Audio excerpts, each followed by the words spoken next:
Chapter 1608. It was the famous He family. She became the wife of the youngest general in the Republic. And when felt as if a basin of cold water had been poured over her head, she realized that no matter how hard she tried, there seemed to be an insurmountable chasm between her and Changyuji. The joy of being able to marry into a wealthy family was instantly washed away. And when called her mother, and Yen, who had been looking for her, to report the good news, she thought that Yen would congratulate her immediately, but she didn't expect to be scolded. "You child, where have you been for so long? Don't you know how worried I was about you? You didn't even answer my calls. What are you trying to do?" And Wen's joy was instantly extinguished by this scolding. She hung up the phone in annoyance. Soon Yan's call came. This time, her voice was full of caution. When it was my fault just now. I was just too excited when I found out about your news. Don't blame me. Where are you now? And Wen said, "It doesn't matter where I am now. I'll be back soon." She said in a boastful tone, "I'm going back to the capital soon with a new identity." She told Yen that Zhong Qing said that he wanted to marry her, and the Zhong family agreed.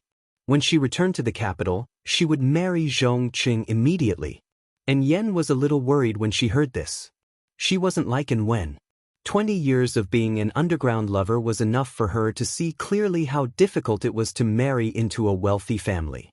But when she wanted to say this to Wen interrupted her without hesitation. "Don't tell me about your experience. If it was really useful, you wouldn't be unable to handle Chongming Gang after 20 years. And Yen was speechless. And Wen was feeling proud, but she didn't know that there were people who were watching her make a fool of herself. Gu Xingyin sighed aside. She knew about the hidden dangers in Zhong Cheng's body. If he suddenly had a relapse in the future, as his wife, Wen wouldn't have a good life. Another person watching the show was Mrs. Zhong. Her husband asked her to prepare for Zhong Cheng's wedding, but added that it didn't need to be too extravagant. She instantly understood her husband's choice. After Mr. Zhong left, Mrs. Zhong called her daughter. "Fei Fei, you're probably going to have another brother soon." The Zhong family had an ancestral rule that the family business could only be passed down to males and not females. Her Fei Fei was destined to only have a small share of the assets. It was impossible for the Zhong Corporation to be left to her. Master Zhong was already so old, and it was impossible for him to have another son. It was likely that he would have to pick out one of his illegitimate children and train him as his successor. This was a good thing for Madame Zhong and her daughter. No matter which illegitimate child entered the family, as long as he was smart, he wouldn't dare to neglect her, the official wife.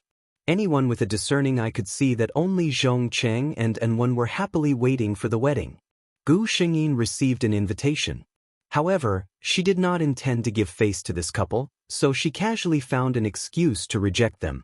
Zhong Cheng had a bad feeling when he saw the layout and location of the wedding venue.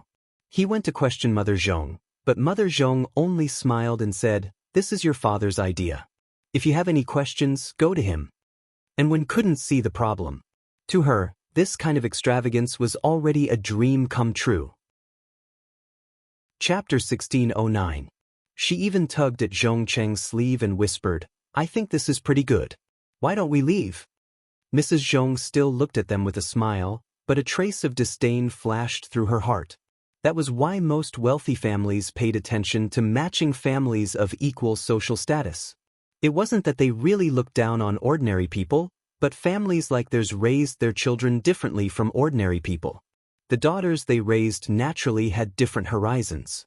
Some things could be fought for through hard work, but some things, such as temperament and horizons, could not be nurtured overnight. If it wasn't Wen standing beside Zhong Cheng today, but a young lady with a similar family background as the Zhong family, she definitely wouldn't have said such words. The reason for that was because she was able to tell that she had been slighted by Chu Feng. But Wen couldn't. Zhong Cheng glared at Wen, signaling her to shut up. He narrowed his eyes. "Father, what do you mean?" Mrs. Zhong didn't feel guilty at all. She really didn't play any tricks on this matter. Zhong Cheng went to look for Mr. Zhong, and Wen was entertained by Mrs. Zhong in the living room. She was very nervous.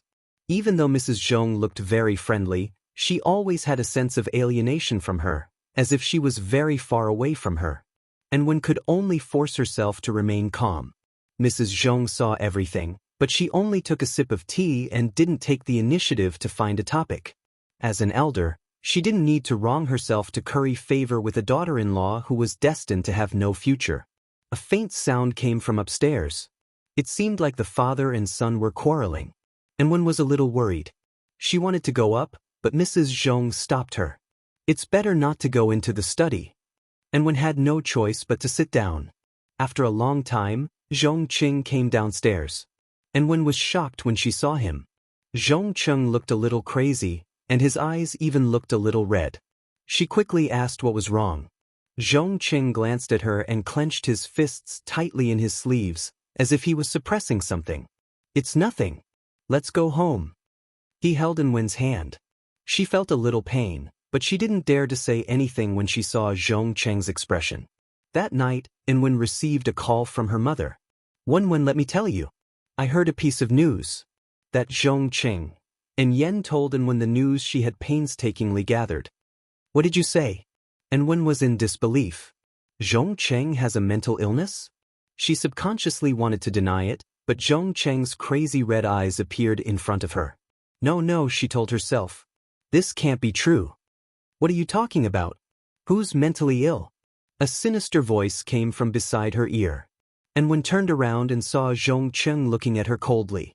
And Wen was so shocked that she dropped her phone on the floor. When Gu Xingyin heard the news, Wen was already in the hospital. She was thrown to the ground by Zhong Qing and her left forearm was fractured. This was nothing. What surprised Gu Xingyin was that Wen was still willing to marry Zhong Qing. What is she after? Gu Xingyin could not understand. And Yen couldn't understand it either. When she heard her daughter's words, she suspected that there was something wrong with her ears. You still want to marry him? And Wen's expression remained calm. Why not? Chapter 1610. And Yen pointed at the wound on her daughter's body. Didn't you hear? Zhong Qing is sick. She lowered her voice when she said this. And Yen looked at her daughter's wound and felt distressed. You haven't gotten married yet and he hit you. What are you going to do in the future? And Wen's uninjured hand was clenched tightly under the blanket. Her face was still a little pale, but her tone was very firm. So what? She raised her head and looked at Yen, her eyes flashing with a brilliance that Yen couldn't understand. If I marry him, I will be the young madam of the Zhong family. I will have an endless amount of money to spend, and I will be able to buy whatever I want. No one will ever laugh at me for being a wild chicken that wants to climb up the tree again. Her eyes were very bright, but her tone was getting more and more intense. This is my chance, mother. I know now that if Zhong Qing didn't have this illness, I wouldn't have the chance to marry him. Most likely, all parents in the world would view their children as the most important thing. Therefore, Yen tried to persuade her daughter. What if he hits you in the future? And Wen was silent. During the day, I will stay with the servants. At night, if he doesn't act up, he won't hurt me. This meant that she couldn't guarantee anything. Seeing that her mother still wanted to say something, and Wen shook her head. I know. If I marry him, I might not have a good life.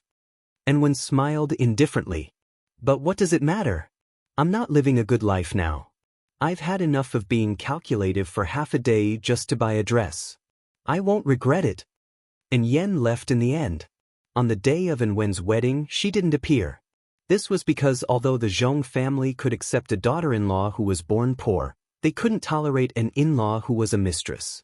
They even hid Wen's birth and only said that she was a poor university student from a famous brand. Gu Xingyin didn't attend the wedding, but she saw the newspaper. Wen's face was covered with exquisite makeup and she was holding Zhong Cheng's hand happily. The two of them looked very sweet. Gu Xingyin only took a glance and turned her face away. No one knew that the bride had suffered violence the night before. Even now, under her white wedding dress, there were shocking bruises. This was the path Wen had chosen herself. She chose to live a glamorous life in the eyes of others, so she had to swallow the bitter fruit that could not be seen by others. The system told Gu Xingyin that Zhong Cheng's condition could no longer be suppressed.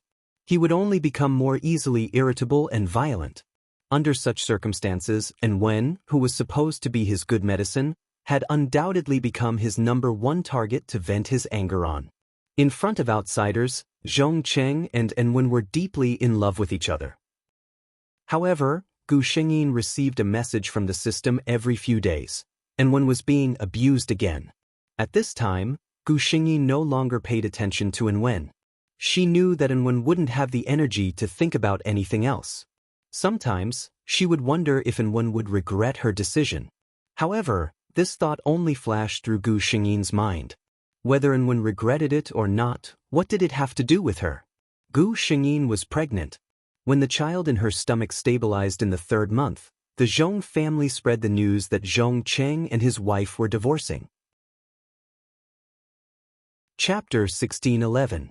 At that time, He Lu had already applied for a transfer, and he had been transferred to a more leisurely position. This way, he would have enough time to accompany his wife when he didn't have any missions. Seeing that Gu Xingyin was interested in Zhong Cheng and Wen, He Lu wasn't jealous. He even told Gu Xingyin the news he had heard. I heard that the Zhong family is in a mess. It seems that Wen was pregnant and had an accidental miscarriage. An accident? Gu Xingyin knew that there was no accident at all. However, because neither of them had any experience as parents, Wen didn't even know that she was pregnant. Then, Zhong Cheng abused her and made her bleed. The child couldn't be saved. Wen had been suppressing her emotions for more than half a year. She finally couldn't take it anymore and wanted a divorce. Of course, Zhong Cheng wasn't willing. And Father Zhong, who had been looking at his son's condition for a while, didn't agree to the divorce either. In his opinion, Wen's existence could make his son's condition better. If even Wen left his son, Zhong Cheng's condition would probably worsen even more. As for Wen's feelings? Father Zhong said, "You entered the family for the Zhong family's wealth back then, and now you want to leave? It's not that easy." In the end, this matter was left unsettled. At that time, it was so big that the Zhong family used their connections to suppress it. After that, Gu Xingyin rarely paid attention to Wen's news. Once, she suddenly wanted to go shopping on a whim. That impulse came too suddenly. He Lu knew that sometimes, pregnant women's actions couldn't be understood. He could only quickly prepare the car and follow her wishes. In the bustling business district, He Lu supported Gu Xingyin in fear. He also had to pay attention to his surroundings, afraid that someone would suddenly rush out and bump into his wife. Gu Xingyin found it funny. She said, "You don't have to be so careful. How could you bump into someone so coincidentally?" But no matter what she said, He Lu was still worried. The two of them chatted and laughed, not noticing a woman standing not far away. Wen stood at the entrance of a women's clothing store and looked at the two of them not far away. The woman's belly was very big, and it was obvious that she had been pregnant for a long time. She was protected by the man in a very careful and protective manner.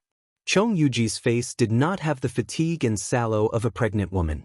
On the contrary, her face was rosy and lustrous. Because she was about to become a mother, she emitted a gentle motherly glow. She actually looked even more beautiful than before. She was obviously doing well. Whether a woman lived a good life was not determined by how expensive her clothes were, but by how genuine the smile on her face was. As if sensing her gaze, Gu Xingyin raised her head and looked over.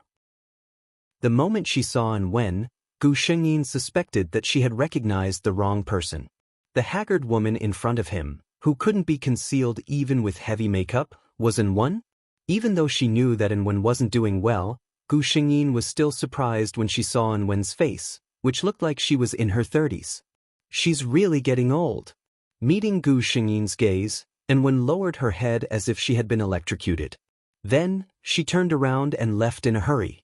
Wen didn't want to face such a happy Chong Yuji.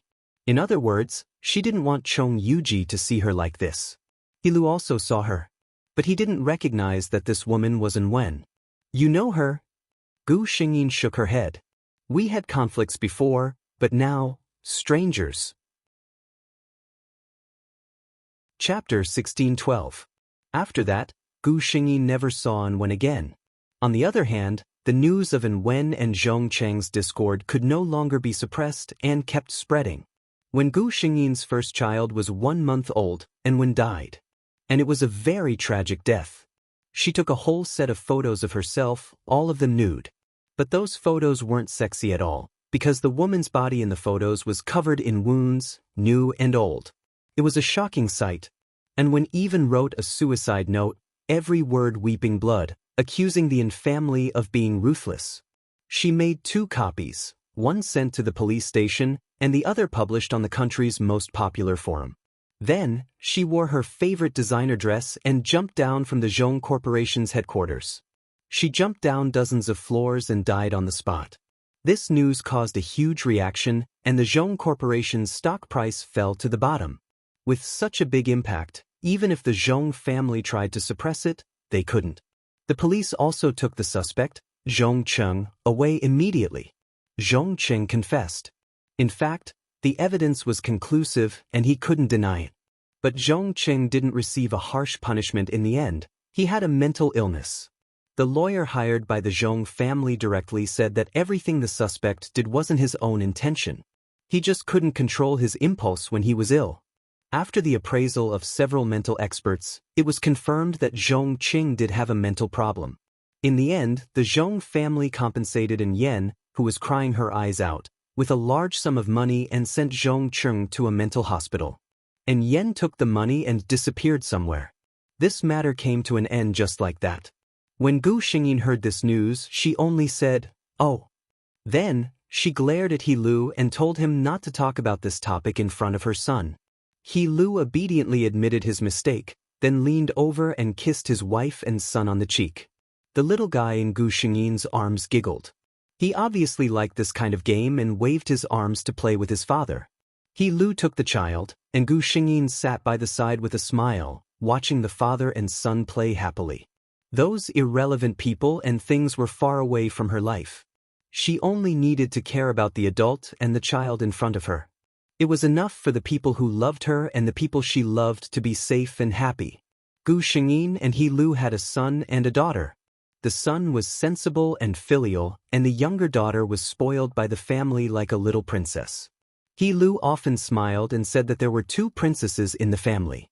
One was Gu Xingyin, and the other was their daughter. Gu Xingyin was indeed spoiled by He Lu, even when they were 60 years old. They went shopping hand in hand. Every time he went out, he would report his whereabouts. He Lu remembered all her preferences, and every year, he would surprise her birthday. Until the last year, he lay on the hospital bed, unable to move anymore. "It's a pity, Yuji."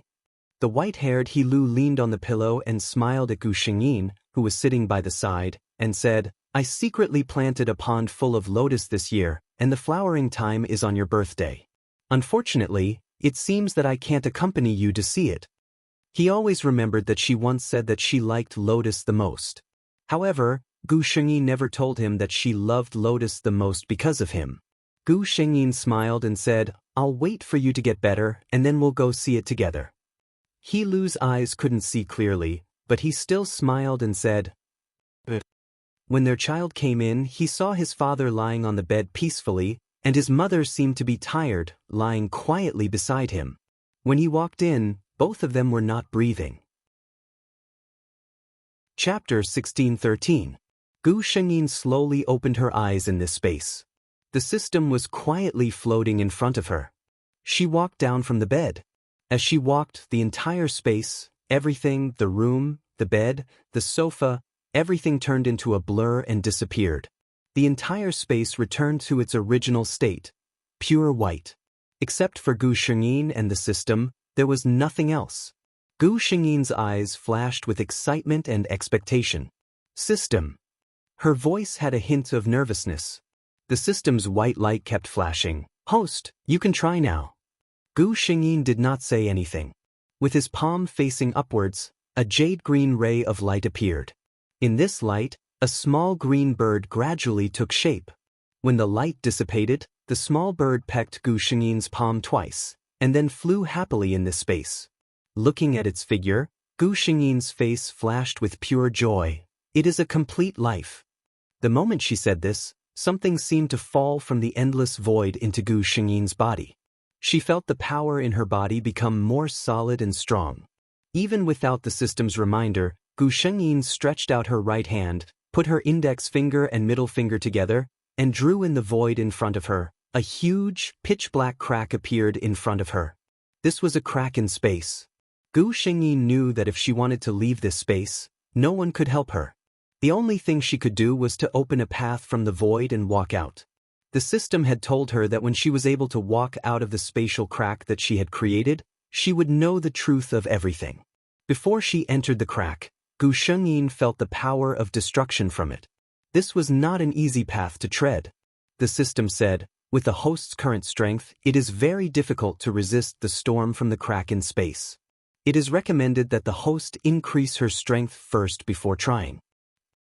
Gu Xingyin rejected the system's suggestion. I can try first. No matter if I succeed or not, I have to try first. How difficult is it? Gu Xingyin said and stepped in without hesitation. As soon as she took a step forward, it was as if she had activated some kind of signal.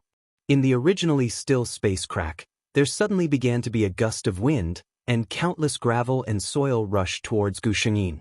The wind was as sharp as a knife, and the small stones were heavier than a mountain. Gu Xingyin only felt that her body was heavy. However, after pausing for a second, she stepped her other foot into the hole. Her entire body disappeared into the black crack. The system did not follow in, but the white light on its body flashed even faster. Gu Xingyin could not see, but in the system's vision, it could clearly see Gu Xingyin's current situation. After walking in, Gu Xingyin realized that the space crack was not as dark as it looked from the outside. There were multicolored streams of light moving about in this messy space, enough for people to clearly see the situation inside. Chapter 16:14. Everything here seemed to have defied common sense. Gravel floated in the void, and endless astral winds were produced in the void. Gu Xingyin looked down, and she seemed to exist in the void. The scene under her feet was exactly the same as the scene above her. There was clearly an endless void under her feet, but she seemed to be stepping on solid ground. All of this felt very novel. But in the midst of novelty, there was often endless danger. The moment Gu Xingyin entered the space crack, the power in her body automatically formed a transparent shield around her, protecting her whole body. Those astral winds and gravel could not reach her, but Gu Xingyin could clearly feel the power contained in them. It was very powerful. Gu Xingyin was very clear that if she had just been born, she would have been turned into dust on the spot if she encountered such power. There was no path in the void. But Gu Xingyin seemed to be guided by something, and she walked forward in a direction. Since there was no path, she naturally could not see the end. Gu Xingyin did not know how far she had to walk to get out of this space crack, but she knew that as long as she walked forward, there would definitely be an exit. As long as she walked to that exit, she would know everything, including finding that man. Her steps were very slow. It wasn't because she did it on purpose, but because the astral winds and gravel from the void, as well as the invisible pressure, were hitting her like a huge mountain. She had no way to speed up and walk forward. Moreover, with every step she took, Gu Xingyin could feel that the pressure from the void was increasing. Every step she took was more difficult than the previous one. After walking for an unknown period of time, she knew that she had reached her limit. At this time, her clothes and sleeves had already been torn to shreds by the astral wind that had penetrated in. Her hands had also been cut with streaks of blood. Her breathing was somewhat stifled. She lifted her feet, but there was no way for her to take another step forward. Gu Xingyin raised her head and looked ahead. There was still nothing there, and no one knew how far it was. Gu Xingyin didn't know either, but she could feel that there was no exit in front of her. This road was very, very long. She stopped walking, turned around resolutely, and began to walk back. She had never thought that she would be able to walk out of here in one go. After experiencing the oppressive and destructive forces that were getting stronger and stronger, the way back became extremely easy. The pitch-black spatial crack had always existed in this pure white space, becoming the only color in this space. Until Gu Xingyin stepped out of the room. The moment she left, the black crack disappeared without a trace. The space in front of Gu Xingyin turned into a void again, as if the previous devouring crack had never existed.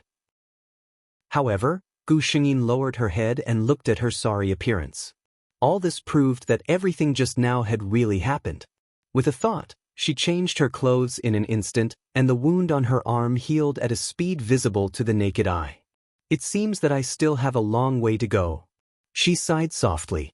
Looking back at the system, which had been guarding the same place, Gu Xingyin's gaze softened. Continue to complete the mission, system. Chapter 1615. When Gu Xingyin woke up, she felt that her surroundings were very noisy. She subconsciously shouted, "Be quiet." Sure enough, the surroundings quieted down. Gu Xingyin woke up. She raised her head and looked around. She realized that she was in a classroom. The students around her were all looking at her. Looking at the lively scene, it should be the end of class. After class, others were chatting while she was sleeping. She even yelled at others. Gu Xingyin was embarrassed. She decisively pretended to be sleepy and turned to face the wall to sleep. System, transfer memory, she said. Soon she knew the plot of this time. The original Mo Bay was the school hunk of Chuannan First Middle School. That's right, the original Mo Bay was the school hunk. If Gu Xingyin wasn't sure that this body of hers was that of a real woman, she would have been shocked. What happened next made her feel helpless. Mo Bay's mother gave birth to a boy and a girl, a pair of twins. The older brother was Mo Bay and the younger sister was Mo Bayin. 3 months later, the older brother, Mo Bay, died of a high fever. Mo Bay's mother was a very typical old-fashioned woman. She favored boys over girls and was afraid that she would lose her status in the family without a son. Coupled with the death of her son, whom she had high hopes for, she might as well go all the way. She concealed this matter and lied to the public that the one who died of a high fever was her daughter, Mo Bayin. Then, Mo Bayin became Mo Bay.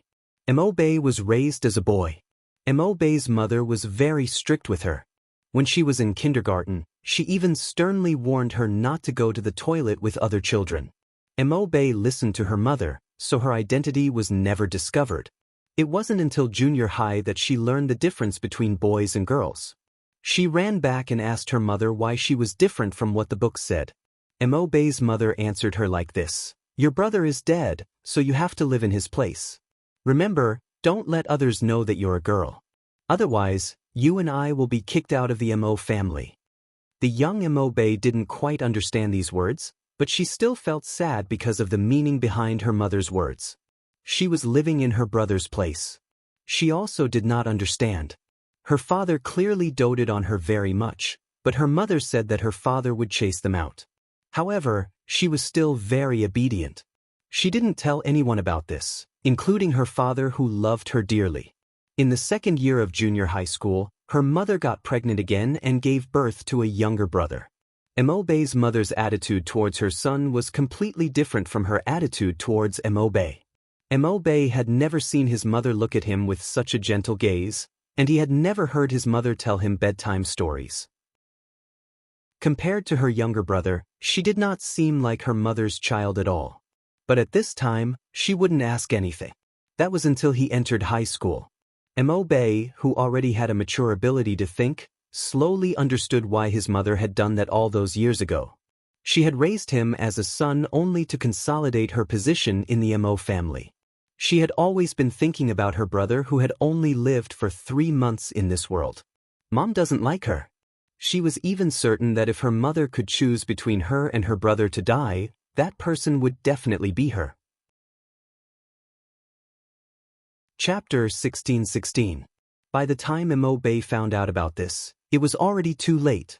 She had lived as the son of the Mo family for 17 years.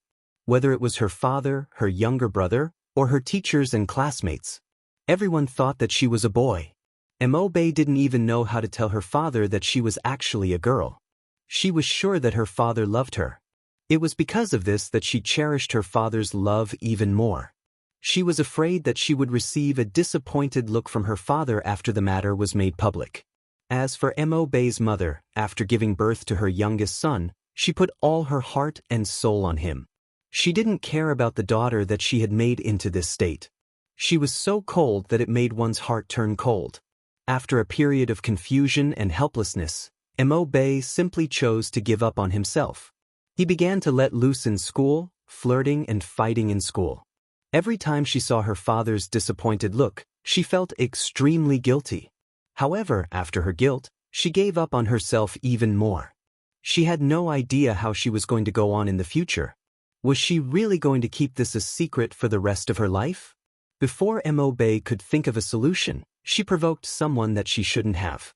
The school belle Yuchinue. Yuchinue was a very beautiful girl. Otherwise, she wouldn't have been called the school belle in Chuannan First High School, which was known to be full of beauties. Yuchinue and Mobe met at a basketball game. Mobe was handsome and agile. He had always been a member of the school's basketball team, while Yuchinue was the school's manager. In the beginning, the two of them were just ordinary friends. Yuchinue had always held a trace of unclear feelings towards Mobe. In fact, it was very normal.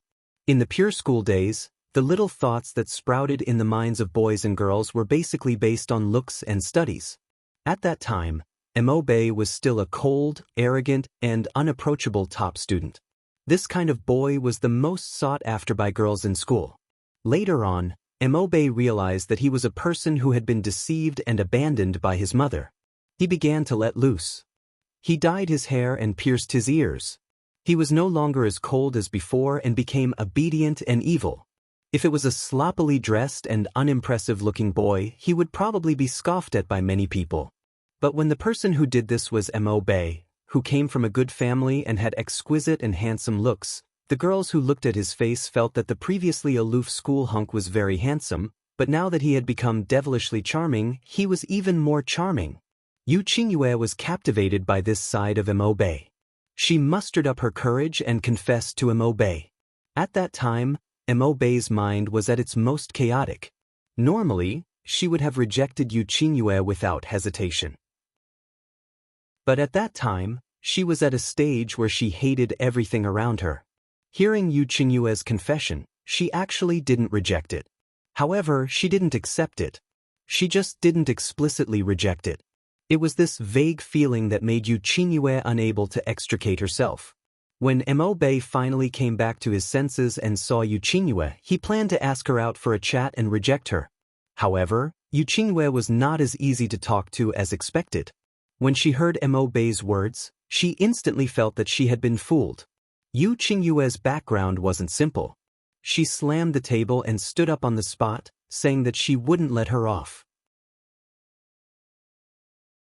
Chapter 16-17. Mobe did not take Yuchinue's words to heart. In her heart, Yuchinue had always been a sweet and gentle girl. She did not think that he would do anything to her. However, she had been too naive. After school that afternoon, she was stopped by a group of gangsters. It turned out that Yuchinue's identity was not like what her classmates thought. She was just a simple rich girl. Her father was the leader of the underground kingdom in Chuannan City. She went home crying and said that she had been dumped. She asked her brother to stand up for her. Yuchinue knew her limits. She did not tell her father about this and only told her brother. She was still a kind person. She only asked him to teach Mobe a lesson and not to hurt anyone. Her brother didn't think much of it. He just casually ordered a few people to teach that Mobe a lesson. Unfortunately, the gangsters wanted to show off their abilities in front of young Master and young Mississippi. They stopped Mobe and beat him to death. Amidst the chaos, Mobe's head hit the wall, and he lost his life just like that. Gu Shengyin felt a headache coming on after reading the whole story. She lowered her head and looked at herself. Ripped jeans and a black leather jacket. It was obvious that Mobe had started to let himself go. "What time is it now?" Mobe asked the system. The system replied, "Mobe met Yuchinue in the afternoon to have a showdown. If nothing goes wrong, the host will be stopped after school today." Gu Shengyin, she felt a headache coming on. To be honest, this story had nothing to do with Yuchinue. She felt that she had been tricked and wanted to teach the scumbag a lesson. This was not a big deal. It was just that this lesson went wrong and the person who was taught a lesson died. It could only be said that fate made a fool of people. "System, draw a skill," Gu Shengyin said. On the desk in front of her, a white light that no one could see flashed. Then, something appeared in Gu Shengyin's mind. "Congratulations, host. You have received training basics. Gu Xingyin's eyes lit up. She stared at the system without blinking. I've realized that I'm liking you more and more, system. She even suspected that the system had cheated for her.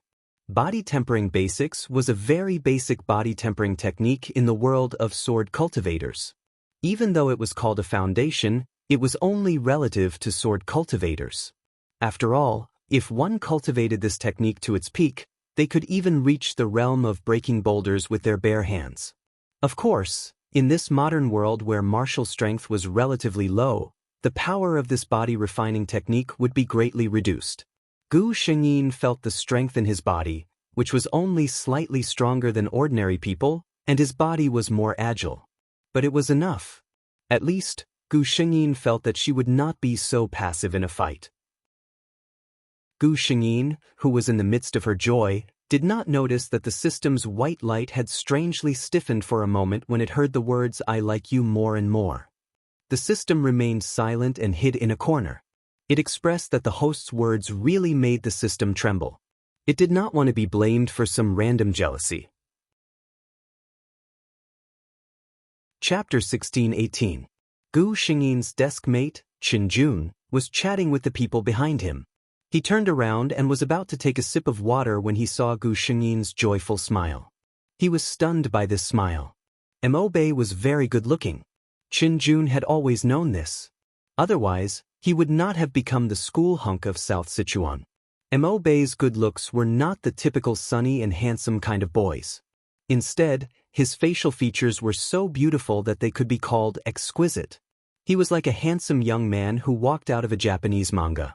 It was just that Mo Bei was too cold in the past, and recently, Mo Bei was too strange. This was not the first time Qin Jun saw Mo Bei's smile, but in the past, he always felt that there was something heavy under his deskmate's smile. The corners of his mouth were curled up in a smile, but his eyes were haunted by a sinister aura that wouldn't go away. This was the first time that Qin Jun had seen such a pure smile on Mo Bei's face ever since they became deskmates. A happy smile appeared on the young master's clean and bright face. Even his eyes seemed to be shining like stars. Qin Jun suddenly felt his face turn red and his heart beat faster. He turned his head away in a panic and took a big gulp of water to calm the sudden heat in his heart. I finally know why this guy is so popular with girls, Qin Jun thought. Qin Jun thought. With such an appearance, even men would be shaken for a moment. Qin Jun was sure that he was straight, so he could only blame the other party for being too attractive. Have you done your homework? A voice suddenly came from Gu Xingyin's side. Gu Xingyin looked up at the boy beside her. He was wearing a pair of glasses and had a delicate face. He looked very gentle. A name flashed in Gu Xingyin's mind: Qin Jun, Mo Bei's deskmate. Their relationship was average. But homework? Gu Xingyin was dumbfounded. Qin Jun sighed when he saw the blank look on his deskmate's face. It's the 7th period. The math teacher will definitely check your homework. If you don't do it, you'll be punished again. One after another. Clearly, Mo Bei had been treated like this before. Qin Jun didn't know why he suddenly opened his mouth to warn Mo Bei. Although he and Mo Bei were deskmates, their relationship was no different from strangers. Perhaps his smile just now was too contagious? While Qin Jun was still in a dilemma, Gu Xingyin had already recalled the signature Mediterranean hairstyle and the typical serious face of a math teacher. Looking at the dazzling white summer sun outside, Gu Xingyin decisively reached out her hand to Qin Jun. Lend me your homework.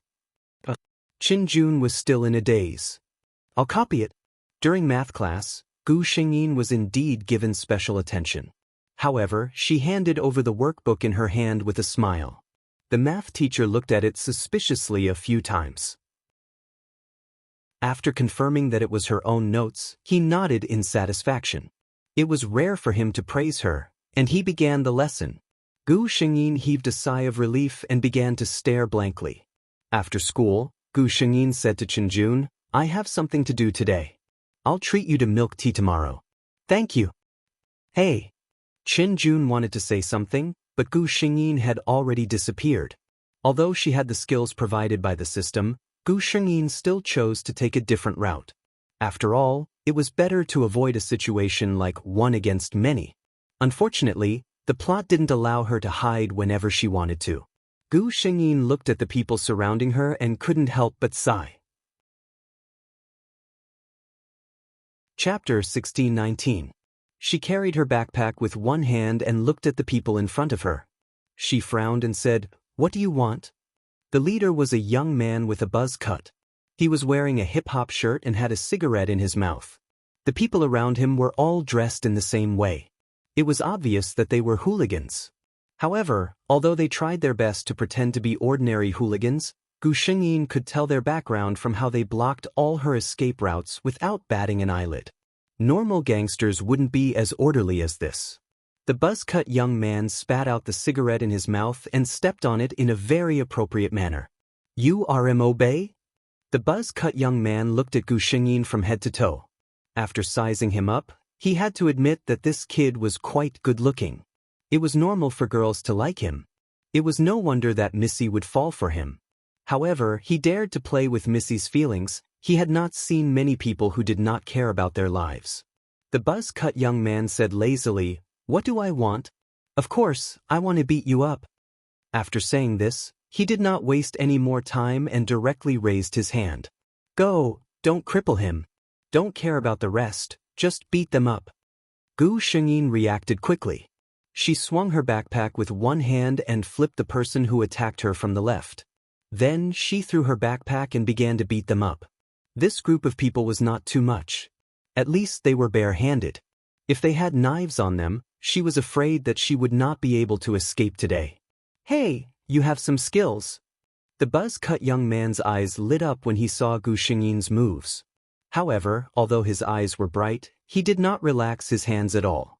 1 against 12. Even though Gu Shengyin's body had been strengthened and her movements were much more agile, it was inevitable that she would be injured. However, she was only injured. The people opposite her were the ones who were screaming miserably. A total of 12 people were almost all thrown to the ground by her. They lay there crying for their parents. The buzz-cut young man was not spared either. He was half squatting on the ground, clutching his stomach. The dull pain was still there, making it impossible for him to straighten his back. From the looks of it, Gu Shengyin, who was leaning against the wall, only had some bruises on the left side of her face. She had the upper hand. "You can do it," the man with the buzz cut said. Initially, when he saw Gu Shengyin's frail body, he thought that she was just a weak student. He did not expect her to be so good at fighting. Looking at Gu Shengyin like this, a feeling of admiration arose in his heart. Gu Shengyin saw that there was no malice in his expression. She heaved a sigh of relief. She knew that people like them who mingled in the underworld paid the most attention to ruthlessness. Their reasoning was also very crude, but they admired those who could fight. Only when both sides were convinced could they have a good chat. She didn't answer the buzzcut man's question. Instead, she asked calmly, "Now, can you tell me why you're bothering me?" The man with the buzz cut didn't hide anything. "Who told me to provoke our miss? Do you know Yu Qingyue? She's our miss. You played with her feelings. If we don't beat you up, how can our miss feel at ease?" Actually, the man with the buzz cut said this out of helplessness. He did not intend to hide this from Mo-Bei. According to their words, even if they beat you up, they had to let you know why you were being beaten. However, the development of the situation was somewhat different from what he had imagined. Chapter 1620. The man with the buzz cut had originally imagined that he would lead his men to beat up this gigolo and then say domineeringly, "Remember, this is the price you have to pay for offending our missy, Yu Qingyue." Then he would leave suavely. However, it was obvious that the person he was looking for now was not the right person. His domineering declaration could only turn into an unimposing clamor.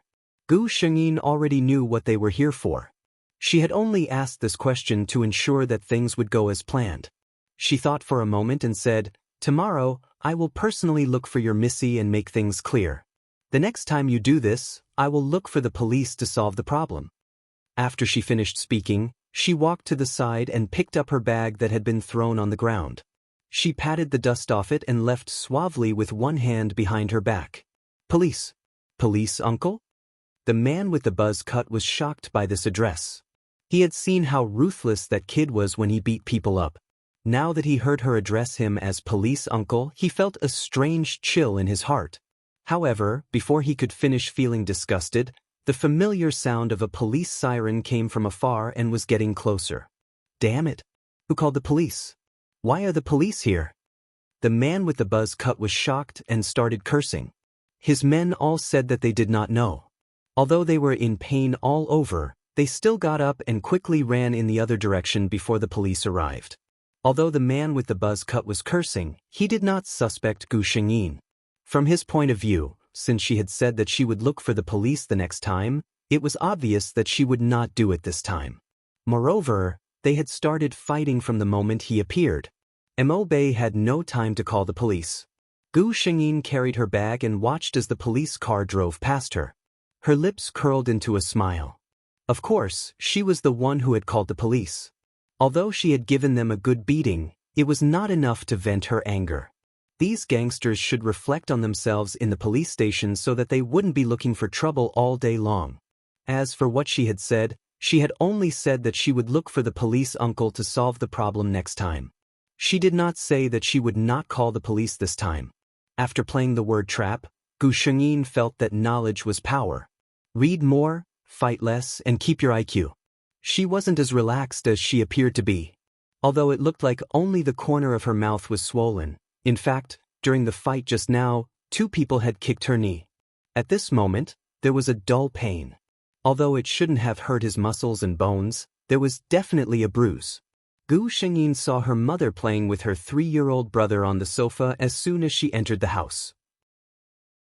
Mo Yichen's mother turned around and saw Gu Shengyin. The first thing she saw was the obvious signs of a fight on her face. A look of disgust flashed across her eyes. You fought with someone again? Mo Bei, can't you let your family save you some trouble? Your younger brother is still so young. I have to take care of him every day. Where would I have the energy to take care of you? She lowered her voice. Because she saw Gu Shengyin's gaze. Her daughter had never looked at her with such a cold and hateful gaze. Mo Bei's mother felt that Mo Bei was looking at her as if he was looking at something disgusting. Gu Shengyin really felt that this woman was disgusting. She had experienced many different worlds. In almost every world, she had experienced the selfless love of her mother. She had always felt that a mother's love was the most selfless and noble thing in the world. She had never thought that there would be such a disgusting mother in the world. Chapter 1621. She saw that Mo Jingshan's mother had shut up and was avoiding her gaze. Gu Shengyin then said, "Don't say such things to me. It's as if you've put in a lot of effort for me." This was the first time Mo Bei had talked back to her mother. Before she was in high school, she had admired and worshipped Mo Jingshan's mother. When she found out the truth in high school, even if she was deeply hurt, she would at most ignore Mo Jingshan's mother's sarcastic remarks. This was the first time she had talked back to her so openly. Mo Jingshan's mother heard this and a trace of guilt flashed across her face, but it was quickly replaced by anger. Mo Bei, is this how you speak to your mother? Have you fed all the manners I've taught you over the years to the dogs? You're an ingrate after all. You're not on my side. In her mind, no matter how well she raised her daughter, she was still someone else's daughter, so she would not be on the same side as her. She had never felt that she was in the wrong. Now, Gu Shengyin's attitude made her even more certain of her thoughts. Gu Shengyin listened to these words indifferently. She could imagine how upset the real Mo Bei would be if he heard those words. But now that it was her, Gu Shengyin, all she felt was sorrow. She felt sorrow for Mo Bei for having such a mother. She felt even more sorrow for Mo Jingshan's mother. Gu Shengyin could not understand why Mo Jingshan's mother, who was also a woman, would have such thoughts.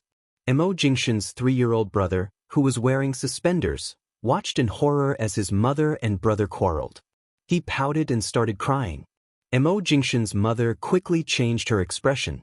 She carried her son and coaxed him gently. "Beichen, be good. It's Mommy's fault. Mommy was too loud and scared our Beichen." The little Mo Beichen reached out to carry Gu Shengyin as he called out for his brother. He liked his brother. This brother was very good-looking and smelled good, unlike his mother, who smelled too good. But Emo Jingshan's mother misunderstood her son. She glared at Gu Shengyin angrily. "Why are you still standing here? Can't you see that your brother is crying because of you?" Gu Shengyin did not move. She felt a gaze coming from upstairs, and the corners of her mouth curled up without a trace. "Lua, is this how you teach your son?" A deep voice came from the staircase with a hint of anger. Hearing this voice, guilt flashed across Emo Tienga's mother's face. She hurriedly stood up and said with a smile, "I was too anxious to see Beiyi covered in injuries, so I spoke a little too harshly. Weren't you working in the study? Why did you come down so quickly?" If it was any other time, Father Emo might have believed him.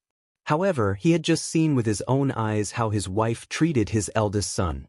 The disdain in her expression and tone was not concealed at all. Even he, as the father, felt that it was too much, let alone Beiyi, who was involved in this matter. Father Mo walked downstairs and looked at Mother Emo. "I'm busy with work, so you're basically taking care of the children at home. Every time I ask you, you say that Bei and Beichen are very good. So this is what very good means?" As he spoke, he looked at his eldest son, who was standing quietly at the side, and a trace of heartache flashed across his eyes. Originally, he had thought that Bei's rebellious behavior was a normal phenomenon of puberty. However, seeing his wife's attitude towards his son, he was afraid that his wife had something to do with it. Chapter 1622. He looked at his wife coldly and said gently to his eldest son, "Bei, go take a shower first. I'll get you the first aid kit." In Emo Beiye's memory, his father, Emo Zhongliang, had always treated him well. Her expression softened a little, and she nodded at father. "Okay, Dad." After watching his son go upstairs, Emo Zhongliang looked at his wife, who looked nervous. He had always been satisfied with his wife. Her family background was very different from his, but back then he had taken a liking to his wife's gentleness and virtue, so he had disregarded his family's objections and married her. All these years, he had always been proud that he had married a virtuous wife and was grateful for her contributions to the family. He had been very busy with work, so as a full-time housewife, she had been responsible for a lot of the upbringing of his two children. He had always felt that his wife had done a good job, until today. Seeing how his wife and son interacted with each other, Emo Zhongliang felt that he might have been wrong. "You don't like Beiyi?" This was the first thing he said. He couldn't be blamed for thinking too much. The disgust on his wife's face was too obvious. He couldn't ignore it even if he wanted to. Su Lihua's expression was a little unnatural. Of course, she didn't like Emo Beiyi. In fact, more than 10 years ago, when her eldest son had just died, she had thought in the middle of the night that it would be great if her daughter had died instead. However, she knew that her husband didn't like her being like this, so in front of Emo Zhongliang, she had always pretended to be nice to Emo Beiyi. Su Lihua said, "Beiyi has been getting more and more rebellious ever since he started high school. You heard it too. He's been talking back to me. I have to take care of Beichen, so I don't have the energy to discipline him." She thought she had made it clear, but when she raised her head, she met her husband's disappointed gaze. Emo Zhongliang's heart sank when he heard his wife's self-righteous words. Beiyi was her son, not some random stranger. She actually said that she didn't care because the child was disobedient. Was this something a biological mother would say? Emo Zhongliang thought about what he had heard earlier. Beiyi had sneered and refuted his wife's words, and he found himself speechless. Not only was he dissatisfied with his wife, but he also felt guilty towards himself. If only he had put more effort into his family. Perhaps his wife and son would not have become like this. He said, "Since you don't want to take care of Beiyi, I'll take care of him." Su Lihua was shocked. What did her husband mean? She had never wanted her husband to get too close to Emo Bei. She was afraid that her husband would hand over the Emo family business to his eldest son. In Su Lihua's heart, she didn't care about the past, but after her youngest son was born, she felt that everything in the Emo family should belong to Beichen in the future. In any case, Emo Bei was a daughter. She was going to get married anyway. No matter how much he gave her, it would just be throwing her out. Hearing Mo Zhongliang's words, she quickly said, "Aren't you busy with the company? Where would he have the time to take care of Beiyi?" Mo Zhongliang said coldly, "No matter how busy the company is, can it be more important than my son?" When Su Lihua heard this, she quickly said, "If you have time, you can take care of Beichen more. Beichen is still so young, and he loves spending time with his father. Beiyi is already so old, there's no need for him to." Chapter 1623. Su Lihua did not manage to finish her sentence. Her husband's gaze was like a sharp sword that exposed all the stupidity and unbearability that she hid behind her virtuous appearance. "Su Lihua, you really disappoint me. Beiyi, he's your son too." Mo Zhongliang didn't expect that he would discover such a big crisis in his family just because he accidentally eavesdropped on the conversation. He never knew that his wife's heart was so biased to such an extent. She had placed all her attention on her 3-year-old son. She was so obvious even in front of him. How could Beiyi, the person involved, not see it? Mo Zhongliang felt a huge sense of guilt. He had been too careless. He had thought that nothing would go wrong if he left the child in the care of his biological mother.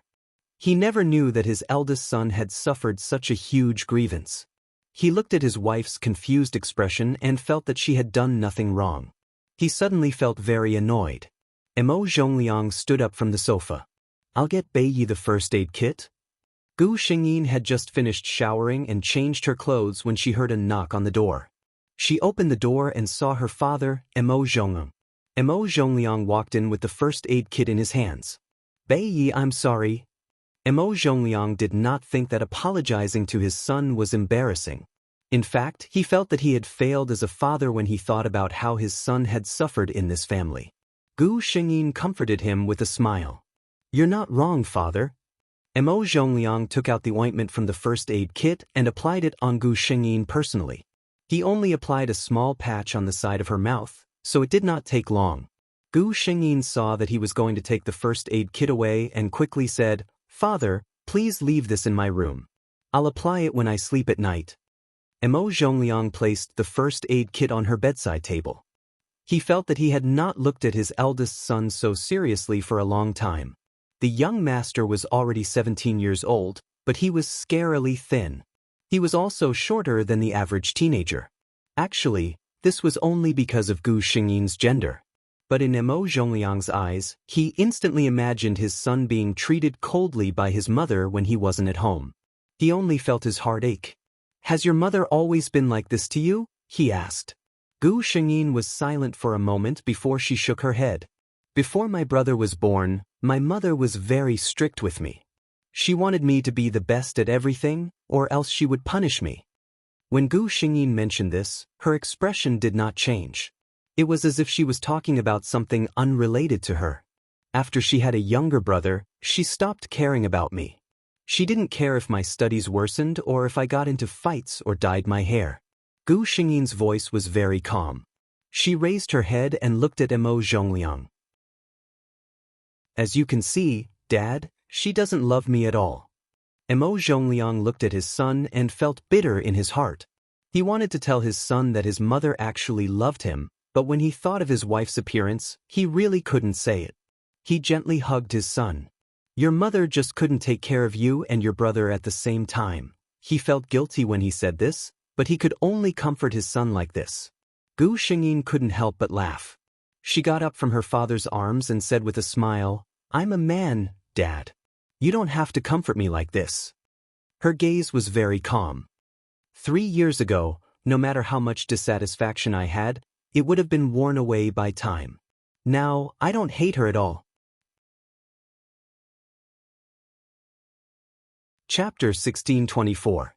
Her words did not make Mo Zhongliang feel at ease at all, because he felt a little flustered when he saw his son's expression. As expected, Gu Xingyin looked at him and smiled. "I used to have expectations for my mother, but now I don't have any. It's okay that she doesn't love me. I don't love her either." Although she was smiling when she said this, tears fell from her eyes uncontrollably. She did not seem to realize that she was still talking to Mo Zhongliang.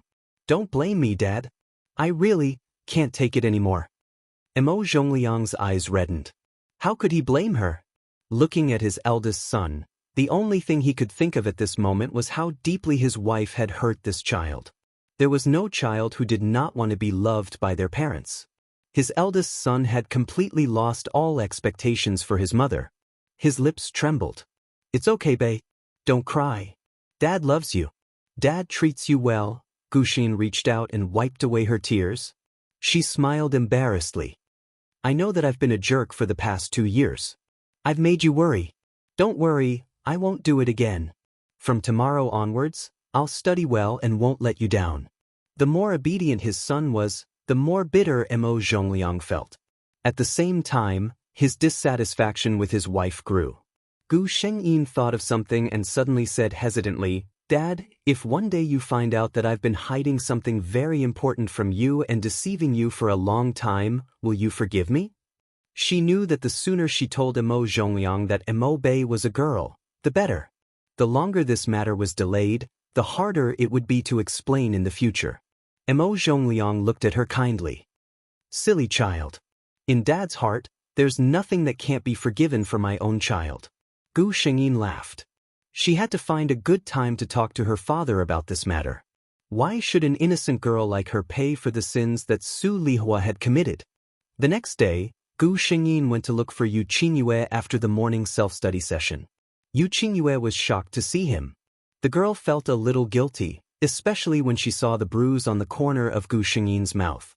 It was obvious that she had been beaten up. Gu Shengyin pulled her to an empty classroom and slammed the door shut. Yu Qingyue was a little nervous. She swallowed her saliva and looked at Gu Shengyin with wide eyes.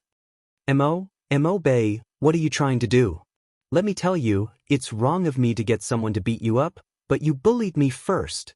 She continued to glare at Gu Shengyin. You obviously don't like me, but you didn't say it clearly. You made me look forward to it for so long. You are a bastard. Gu Shengyin kept looking at her with a faint smile, which made Yu Qingyue's hair stand on end. The girl thought to herself, is Mo Bei going to beat me up in this empty classroom and return the favor? Gu Shengyin suddenly moved closer to Yu Qingyue. The distance between the two of them narrowed in an instant. Yu Qingyue could even smell the faint fragrance of plants on Gu Shengyin's body. She blushed instantly. What are you trying to do? Gu Shengyin smiled wickedly and whispered in her ear, do you want to know why I rejected you? Chapter 1625. Yu Qingyue felt that her brain wasn't working properly. At such a close distance, she could see Gu Shengyin's entire face clearly. Facing such a perfect, 360-degree face at such a close distance, the impact on his heart was indescribable. She gulped and said, isn't it because you don't like me? Of course not. Gu Shengyin shook her head gently and held her hand. Yu Qingyue's heart beat even faster. What was he trying to do? Soon she knew what he was trying to do. Because Gu Shengyin held her hand and gently placed it on her chest. Yu Qingyue's face turned even redder because of Gu Shengyin's action. But in the next moment, the redness disappeared completely. Yu Qingyue's face turned pale. She looked at Gu Shengyin and said, You. Gu Shengyin let go of her hand and took a step back. The evil expression on her face disappeared completely. That's it. Yu Qingyue felt that her worldview had been turned upside down. Just yesterday, she had fallen out of love. But today, she discovered something even more shocking than falling out of love. The person she liked was actually a woman like herself. She stared at Gu Shengyin with wide eyes and said, Then why did you? She looked at Gu Shengyin from head to toe.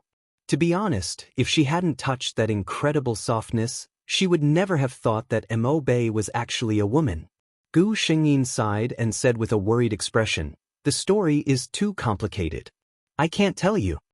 She looked at Yu Qingyue with a sincere expression and said, But I swear, I really didn't mean to play with you. I really didn't expect your reaction to be so big. Knowing that Mo Bei was a woman, Yu Qingyue had a strange feeling in her heart. But since she had already hired people to teach Mo Bei a lesson, she naturally wouldn't be so calculative about this matter. Yu Qingyue waved her hand, clearly dejected. Forget it, there's nothing more to say. She leaned against a desk, feeling as if she had nothing left to live for. Gu Xingyin looked at her and was a little worried. She asked tentatively, "Are you okay?" Yu Qingyue waved her hand. "It's okay. I'm just mourning the loss of my youth." Gu Xingyin. "All right." She decided to leave this place and not disturb Yu Qingyue's mourning. In the end, after the morning classes ended, Yu Qingyue took the initiative to look for Gu Xingyin again during lunch. Gu Xingyin looked at her. At this moment, her expression was relaxed and her eyes were cheerful. She did not look as sad as she did in the morning. Yu Qingyue sat opposite Gu Xingyin. Seeing her looking at her, she said with a smile, "I've thought about it all morning and finally figured it out." Gu Xingyin looked confused. "What did you figure out?" Yu Qingyue smiled and said, "I want to be friends with you." Gu Xingyin, "Huh?" Yu Qingyue looked at Gu Xingyin's confused expression and sighed. She said, "It's obvious how blind I was in the past. You're clearly an adorable person. How are you cold and evil?" Gu Xingyin, why was it that she could understand every single word this girl said, but she couldn't understand them when they were put together? Yu Qingyue was immersed in her own imagination. Think about it. The school hunk is my good friend.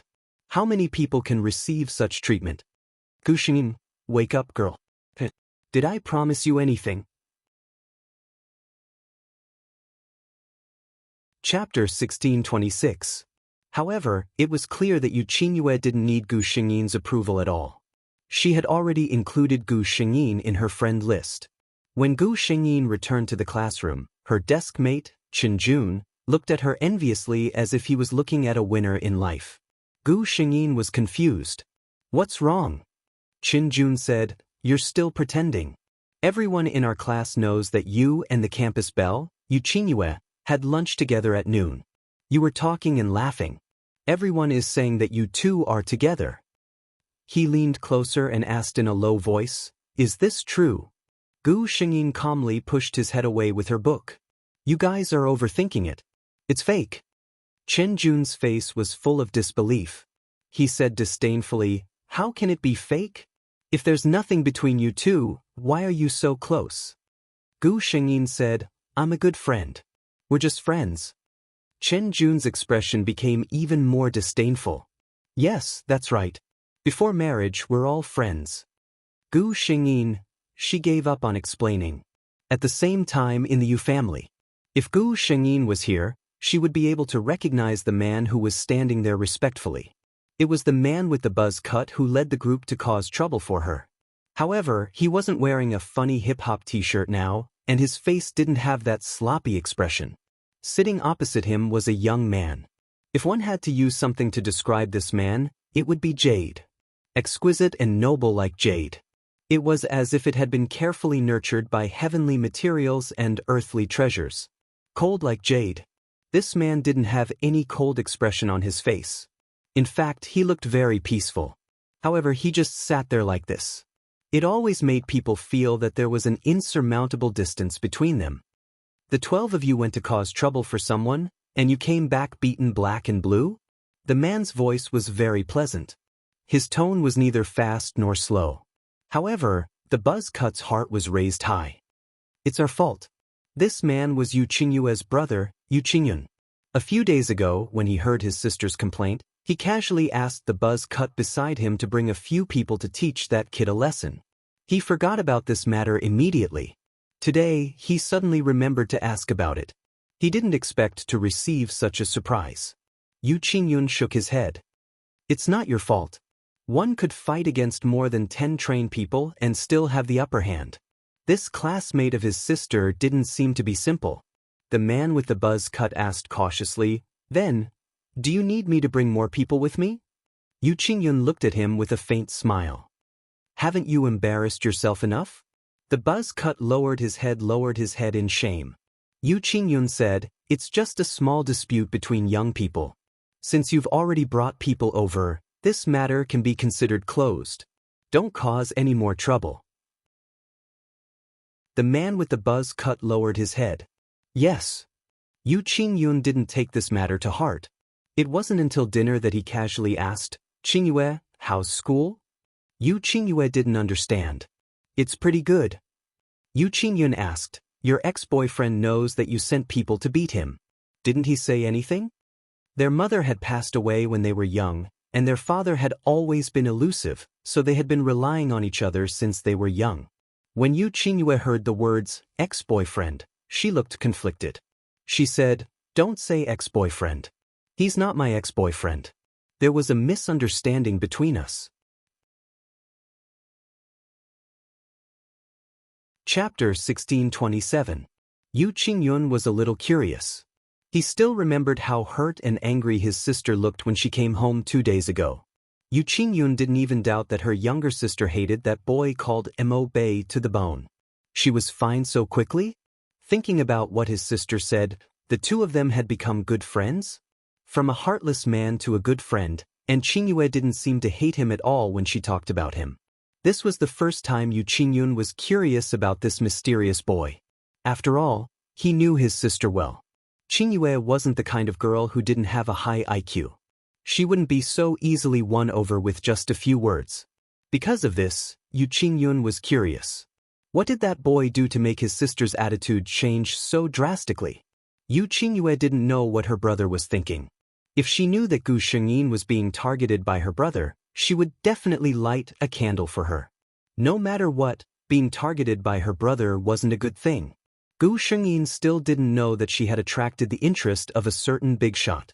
Ever since she told her father about it, she and Mother Mo didn't even bother to give face at home. Every day when she came home from school, she pretended that she didn't see anyone at home and walked away without looking at them. Originally, she had a good relationship with her brother, Mo Beichin, but Mother Mo obviously didn't want her son to be too close to her. She didn't know what she had taught her son in private, but once when Gu Shengyin reached out to hug him, Mo Beichin visibly shrank back. Gu Shengyin was stunned. Soon after, she calmly withdrew her hand and turned to go upstairs without hesitation. Because of this, Mo Zhongliang and Mother Mo had an intense argument. Speaking of which, Mo Bei's parents had a good relationship. Mother Mo was the typical kind of woman who only cared about her husband and children at home and never got involved in her husband's business outside. The first argument between the two of them was because of Mo Bei. Ever since their first quarrel, the quarrel between the two of them had become a common occurrence. And this time, Mother Mo's actions completely ignited Father Mo's anger. Su Lihua, do you know what you're doing? Bei is your son. He was Beichin's brother. Look at yourself. What have you taught Beichin? Who told him to distance himself from his own brother? Mo Zhongliang was furious. He really couldn't understand his wife. Why did she do this? Su Lihua's childhood education taught her to be submissive when facing her husband. She didn't argue and just stood there calmly, allowing her husband to vent his anger. Little did he know that such an attitude was even more infuriating than a direct rebuttal. Right now, I'm very worried about what Beichin will become in your hands. I'll call Mother to come over and bring Beichin over. You should calm down. Mo Zhongliang dropped these words and planned to leave. Only now did Su Lihua truly feel flustered. Her son was hers. What did Mo Zhongliang mean by this? Were they going to forcibly separate her from Beichin? You can't do that? Su Lihua screamed. Mo Zhongliang looked at his gentle and virtuous wife. There was no tenderness in his eyes. He said coldly, "No, I can." Chapter 1628. Su Lihua's tears rolled down her cheeks. Beichin is still so young. How could you bear to let him leave his mother? Is he really your son? How could you be so heartless? Mo Zhongliang was already furious. When he heard Su Lihua's words, he exploded. I wanted to ask you the same question, Su Lihua. Isn't Beichin your son? How could you bear to treat him like this? Su Lihua opened her mouth, but she didn't care. Mo Beichin wasn't her son. She only had one son, Beichin. Seeing that she was silent, the light in Mo Zhongliang's eyes dimmed. He was completely disappointed in his wife. Mo Zhongliang's parents had moved out when Mo Zhongliang and his wife got married. The old couple had bought a villa in a city in the south. They spent most of the year traveling and enjoying life. Hearing her son's request, old Madame Mo was surprised. However, she still rushed over with old Master Mo the next day. What's going on? Old Madame Mo's silver hair was neatly combed. She was wearing a half-modified cheongsam with a shawl around her shoulders. The emerald jade ring on her finger was shining with a warm light. She was a very elegant old lady. She knew her son. If it wasn't something serious, he wouldn't have asked them to come back in such a hurry. Mo Zhongliang asked the nanny to bring Mo Beichen out to play. Then, in front of his wife, Su Lihua, he told the two elders everything that had happened. After hearing his son's words, old Master Mo was so angry that he couldn't speak for a long time. Old Madame Mo's face also turned cold. Su Lihua. She called her daughter-in-law's name coldly. Before Su Lihua married Mo Zhongliang, she was very afraid of this mother-in-law. Now that she was a mother of two, she couldn't help but shudder when she heard this. Seeing this, old Madame Mo's heart flashed with disappointment. Back then, she was very dissatisfied with this daughter-in-law. It wasn't because her status was too low, but because her knowledge was too shallow. Old Madame Mo always felt that she couldn't be the young madam of the Mo family. But back then, Mo Zhongliang had insisted on being with her. As a mother, she could not argue with him. She thought that with her by the side, Su Lihua would slowly develop the bearing of a lady of a wealthy family. But looking at it today, it was obvious that Su Lihua hadn't made any progress after all these years. Thinking about what her son had said, no matter how well-mannered old Madame Mo was, she could not help but feel angry. What the hell is going on in your head? He alienated his own children and taught his younger son to be estranged from his own elder brother. What are you trying to do? Did my Mo clan offend you? Su Lihua's face turned pale when she heard the responsibility. She subconsciously looked at her husband, but Mo Zhongliang didn't look at her. Su Lihua mustered up her courage and said, "What can I do? Mo Bei isn't close to me, so I can only be closer to Beichen. He doesn't like me so much. How am I supposed to know if he'll badmouth me when he's with Beichen?" As soon as she said this, the expressions of the three people present changed. Elder Mo paused for a long time before pointing at Mo Zhongliang. This is the stupid woman you insisted on marrying back then. Chapter 1629. Mo Zhongliang did not expect that Su Lihua would say something so stupid instead of arguing with him. What did she mean by not being close to him and speaking ill of him? What did she think of her son as? She even guarded against him. Old Madame Mo was so angry that her chest heaved up and down. My heart aches for my Bei. How could he be treated like that? Old Master Mo was also infuriated. Mo Bei was conceived not long after Mo Zhongliang and Su Lihua got married. At that time, old Master Mo and his wife became grandparents for the first time. They had high hopes for their grandson. They even stayed here for a few months just to see their grandson every day. They were not annoying elders. They could tell that their daughter-in-law treasured their grandson, so they did not fight to carry him. They only took a few glances at him every day. It was because of this that Su Lihua hid Mo Bei's gender. When Mo Beichen was born, old Master Mo and old Madame Mo were still very happy. They even came back personally to bring gifts for their grandson. However, they did not have the same expectations as before. To them, Mo Bei was different. Of course, their hearts ached even more. Seeing that Su Lihua only lowered her head and did not speak, old Madame Mo was unhappy. "Go back to your room and stay there. My head hurts just looking at you." Su Lihua raised her head and looked at old Madame Mo. "Mom, you're not really going to take Beichen away, are you?" Old Madame Mo's expression turned cold. "Look at you. I'm afraid that you'll ruin my grandson." Su Lihua said anxiously, "No, Beichen is different from Bei. I'll teach him well." She realized that she had said something wrong and quickly shut her mouth. But it was too late. The three people present had heard her words clearly. Mo Zhongliang was furious. "Su Lihua, what do you mean? What do you mean by Bei is different from Beichen? What are you hiding from me?" Su Lihua's face was pale as she kept her mouth shut. At this moment, a clear voice came from the door. "I know why. I'm different from Beichen." The three of them then realized that Gu Shengyin was standing at the door with her bag on her back. They could not tell if she was happy or angry. They did not know how long she had been listening. "Bei," old Madame Mo called out to her first. Gu Xingyin put down her school bag and walked to old Madame Mo and old Master Mo. "Grandma, Grandpa." If it were any other time, old Madame Mo would have held onto Gu Xingyin's hand and questioned her for a long time. But now, it was clear that she had more pressing matters to attend to. Gu Xingyin glanced at Su Lihua. Su Lihua was looking at her in horror, as if she was afraid that Gu Xingyin would spill the beans. Seeing Su Lihua's expression, the other three became even more suspicious. Gu Xingyin turned her face away and said to old Master Mo and old Madame Mo, "Can you ask Mother to leave for a while and look after her?" "I can't continue." Su Lihua refused to leave. She said, "Mo Bei, what do you want? Let me tell you, don't be impulsive. Don't say anything you shouldn't say. Shut up." Old Madame Mo was both shocked and furious. Seeing how her grandson and daughter-in-law were acting, she felt that there might be a big secret behind this. Mo Zhongliang's expression wasn't good either. Seeing his wife's panicked expression, he didn't say a word and directly pulled her out. Then, with a bang, he closed the door. Chapter 1630.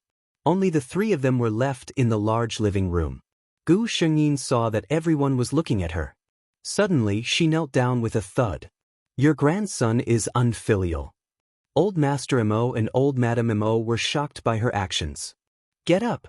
Mo Zhongliang immediately took action and tried to pull him up. Gu Xingyin refused to get up.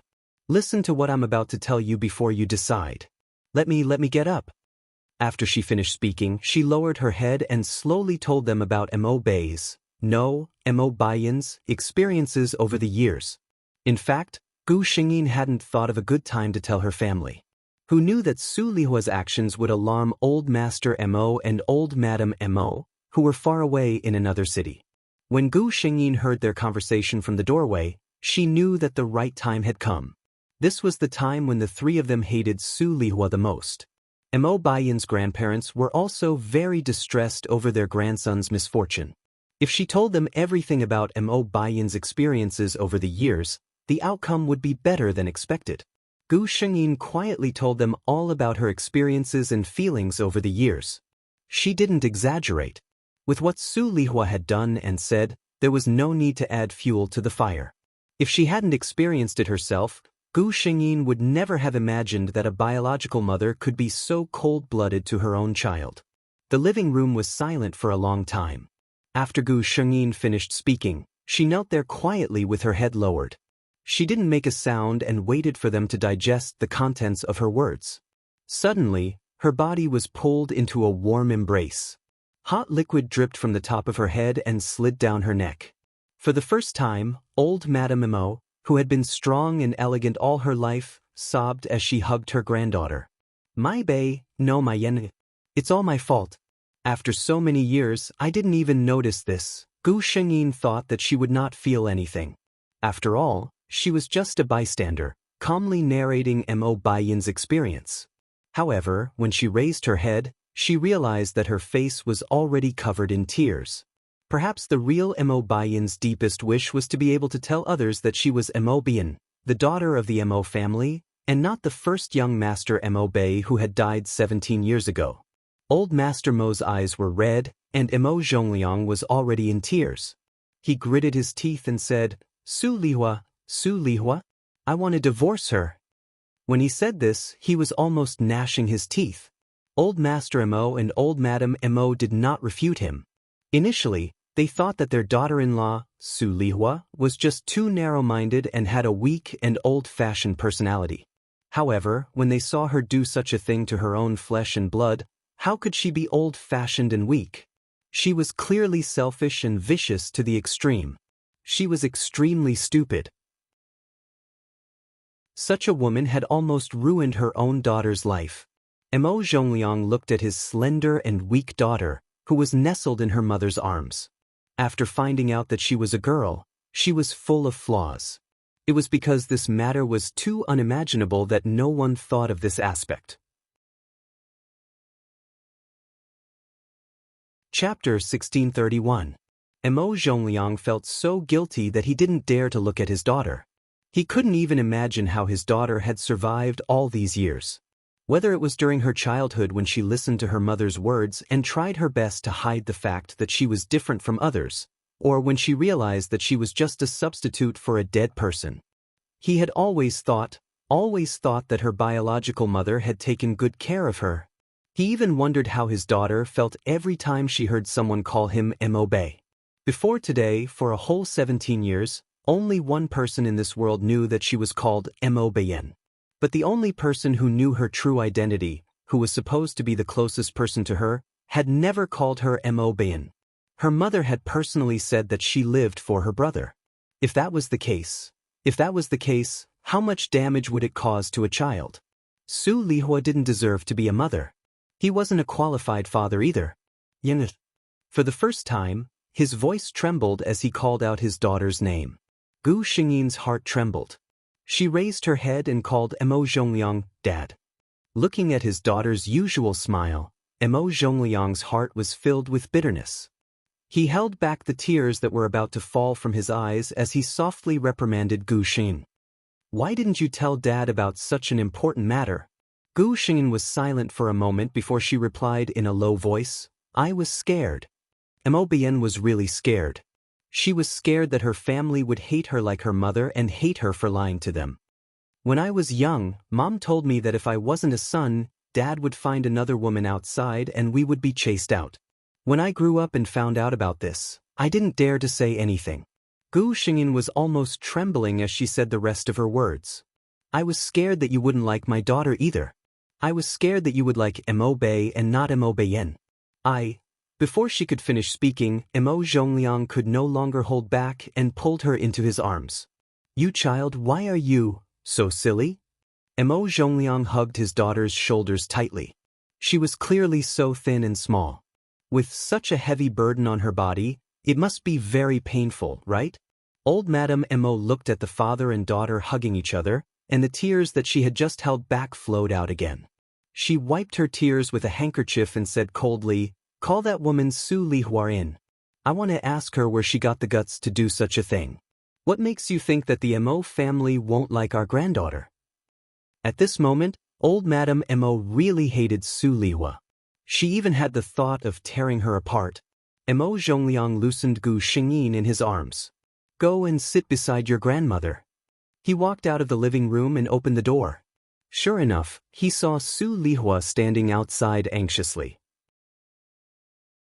When Su Lihua saw him, she quickly said, Zhongliang Pa. Mo Zhongliang couldn't hold back. He raised his hand and slapped her hard on the face. This slap was too forceful, and Su Lihua was sent crashing into the wall by the inertia. She raised her head and looked at Mo Zhongliang in disbelief. The two of them had known each other for 20 years until they got married. This was the first time Mo Zhongliang had hit her. In other words, this was the first time Mo Zhongliang had hit a woman in his life. Chapter 1632. Mo Zhongliang did not speak to her. He took her hand and dragged her into the living room. Su Lihua stood firm with great difficulty and saw that everyone in the living room was looking at her with unkind expressions. She was a little flustered. Looking at Gu Xingyin sitting in old Madame Mo's arms, she was unsure if she had told them the truth. However, Mo Zhongliang could not hold it in any longer. He almost roared out, Su Lihua, let me ask you, all these years, when have I ever treated you badly? Have I ever looked at another woman more than once? What made you think that I would despise you just because you gave birth to a daughter? Has anyone in the Mo family ever said that they didn't like daughters? Su Lihua was stunned. When Mo Zhongliang said this, it was obvious that Mo Beiyan had revealed her biggest secret. Seeing that she was silent, Mo Zhongliang pointed at Gu Xingyin and said, This person is the daughter you gave birth to after 10 months of pregnancy. She is your own flesh and blood. She is not a tool for you to consolidate your position, and she is not a substitute for anyone. In the end, he looked at his wife, who seemed to have never known him, in disappointment and said, Su Lihua, don't you feel guilty for doing such a thing? Su Lihua's body trembled. She raised her head and looked at her husband, who was looking at her with disappointment. her in-laws who were looking at her coldly, and her daughter who was looking at her with indifference. She felt as if something had left her. She said blankly, "The son is supposed to inherit the family business. At that time, I hurt my body giving birth to the two of them. The doctors said that it would be difficult for me to get pregnant again. A daughter is supposed to be married off. No matter how much I raise her, she will not mature." Hearing her words, old Madame Mo's eyes flashed with disgust. "Su Lihua, look at the situation now. What kind of logic is this?" Su Lihua looked at her mother-in-law, whom she had always been afraid of, and replied subconsciously, "My family has always told me this since I was young. My sister and I, our family, our entire place, daughters are like spilled water. They are not favored and will not get anything in the family in the future. They are all losers." She spoke slowly, as if the more detailed she was, the more she could prove that her point of view was correct. Old Madame Mo looked at Su Lihua as if she was looking at something dirty. She said with disgust, "Su Lihua, when you think about these things, have you ever thought that you are a woman?" Su Lihua wanted to say, "I know, but this is how the world works. In the future, the son will be the pillar of the family, and the daughter will be married off to someone else. What's the point of taking care of someone else?" But when she looked at her parents-in-law and her husband's eyes, she didn't dare to say those words out loud. Mo Zhongliang looked at his wife. He never knew that her bones were branded with such backward and ignorant thoughts today. She had almost ruined her daughter's life because of this. He said slowly, "Then I'll tell you today, Su Lihua. As my daughter, I will leave half of the Mo family's business to Bin. A daughter is not a money-losing commodity, nor is she water that can be poured out. She is a treasure that her father has been looking forward to for a long time. Since you don't want to cherish her, then I'll dote on my daughter. Su Lihua, let's divorce." Chapter 1633. When Su Lihua heard this, she staggered. She never thought that her husband would actually say such things to her because of this matter. Divorce? What would a woman of her age do after a divorce? Her family had always been proud of having a daughter who had married into a wealthy family. If she were divorced, they would definitely not accept her. She suddenly raised her head and looked at Mo Zhongliang. "You want to divorce me because of this? I married into the Mo family for so many years and helped you take care of the family. I even gave birth to Beichen. You want to divorce me because of this matter?" Mo Zhongliang's heart turned cold when he heard her still mention the fact that she had given birth to a son. After more than 20 years, he finally realized how big a gap there was between his thoughts and his wife's. He could no longer communicate with her. Mo Zhongliang turned his head away and did not want to look at her. "I will find a good lawyer and settle the division of assets. Don't worry, it will be enough for you to live a good life for the rest of your life." Su Lihua supported herself on the sofa with difficulty. She looked at her husband's cold face, then at her parents-in-law, who also had cold expressions, and her daughter, who was looking at her like she was a stranger. At this time, no one was willing to speak up for her. Su Lihua did not feel that she had committed any unforgivable mistake. She had asked Mo Bei to dress up as a man so that they could live a better life. Was this necessary? She looked at Mo Bei with a hopeful gaze. "Bei, you don't want to leave Mom, right? Mom was so good to you when you were young. Can you bear to see Mom being kicked out of the house?" Gu Shengyin lowered her eyes. "You are indeed good to Mo Bei, but I am Gu Shengyin." This woman still refused to give up. Gu Shengyin thought that she was not stupid. She was just selfish to the extreme. Looking at her daughter's cold expression, Su Lihua had a feeling that this was indeed the case. Look, this was her daughter. When her biological mother was in trouble, she didn't even say a word to plead for leniency. With such a daughter, what's the use of treating her so well with all your heart? If Gu Shengyi knew what she was thinking, he would probably laugh at her. It had always been a matter of changing hearts. You treat me as nothing and don't have any feelings for me. Why do you expect me to hug your leg and kneel down and lick your boots? When Su Lihua saw that Gu Shengyin had no chance, she immediately thought of her youngest son. Where's Beichen? If we get divorced, what will happen to Beichen? She asked. Old Madame Mo said in a deep voice, Our Mo family's grandson naturally doesn't need you to worry about him. In other words, Mo Beichen was staying in the Mo family. Su Lihua retorted, Beichen is still so young. Our relationship is so good. How can he leave his mother? How can you be so heartless as to separate us? Old Madame Mo looked at her with a cold smile. Her sharp gaze seemed to be able to see through her heart. Don't worry, Beichen will be taught well by us. It's a stupid woman like you that makes people worry. If Beichen follows you, he'll be spoiled for the rest of his life. Su Lihua was naturally unwilling, but Madame Mo wasn't easy to deal with.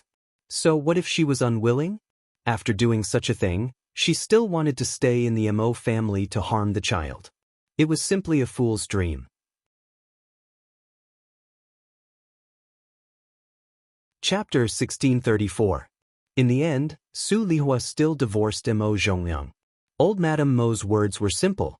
If you agree to the divorce now, I will let Zhongliang and you go through the normal legal procedures to divide the assets. With the Mo family's wealth, you will get a lot of things.